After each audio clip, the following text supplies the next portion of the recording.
दिव्या को देखने लड़के वाले आए हैं, लेकिन उनकी बातों से लग रहा है कि वो लंबी लंबी फेंक रहे हैं। हमारे यहाँ 5 कार हैं, 7 बाइक्स हैं, फिर भी हम बस से आए हैं। वो क्या है ना कि हमें दिखावे का बिल्कुल शौक नहीं है। बड़ा नेक ख्याल है बेटा।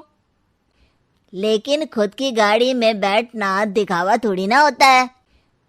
अरे हम दिल्ली से आए हैं, वहाँ पोल्यूशन बहुत है ना, तो हम गाड़ी में नहीं निकलते हैं। हाँ, ये उससे भी बड़ा नेक ख्याल है बेटा।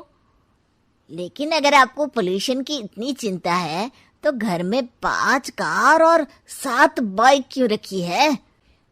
अरे इतने पैसे हैं, फुर्सत में क्या करेंगे, कुछ ना कुछ खरीद लेते हैं।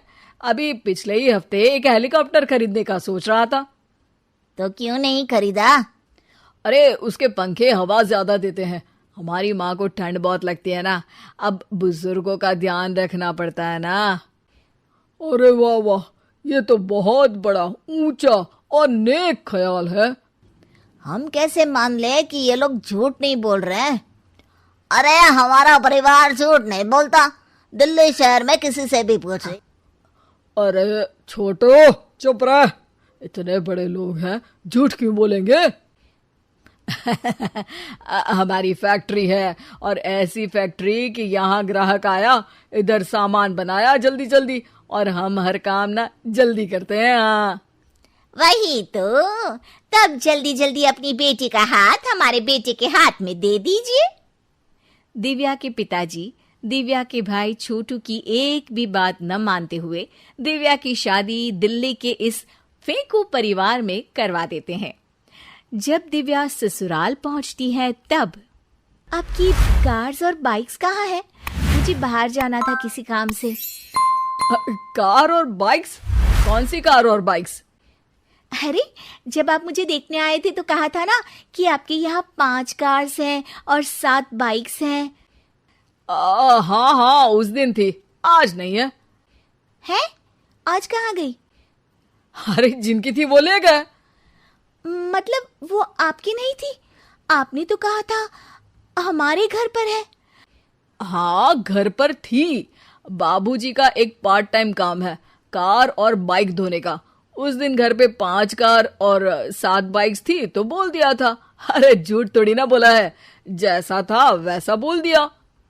और वो हेलीकॉप्टर खरीदने वाली बात, वो झूठ थी क्या? अरे बिल्कुल नहीं, शहर में एक नई कंपनी आई है पंखे की, जिसके पंखे बड़े हैं। कंपनी का नाम हेलीकॉप्टर रखा है। जब लेने गए तो हवा बहुत तेज फेंक रहा था, तो माँ ने बोला ठंडी लगेगी बेटा। वैसे भी जैसा था वैसा बोल दिया। हे भगवान! और वो फैक्ट्री वाली बात, इधर ग्राहक आया उधर सामान तैयार। अरे वो भी तो बिल्कुल सही है। मेरा ना पानी पूरी का ठेला है, इधर ग्राहक आता है उधर पानी पूरी बना देता हूँ। अरे झूठ कहाँ बोला, जैसा था वैसा बोल दिया। हे राम, मेरे तो कर्म फूट गए। आपने तो कहा था कि आप लोगों का बड़े लोगों में उठना बैठना है। अरे है तो, पहले मैं बहुत बड़े लोगों के यहाँ नौकर था। जब भी कोई गलती करता तो वो मुझसे उठक बैठक लगवा देते। हो गया ना बड़े लोगों में उठना बैठना।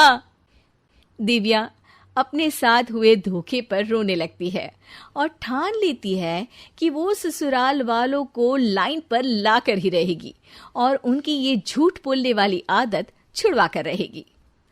आप लोग खाने में क्या लेंगे? करेला खा लूंगा। अरे मुझे तो टिंडे खाने हैं। कद्दू खाऊंगा।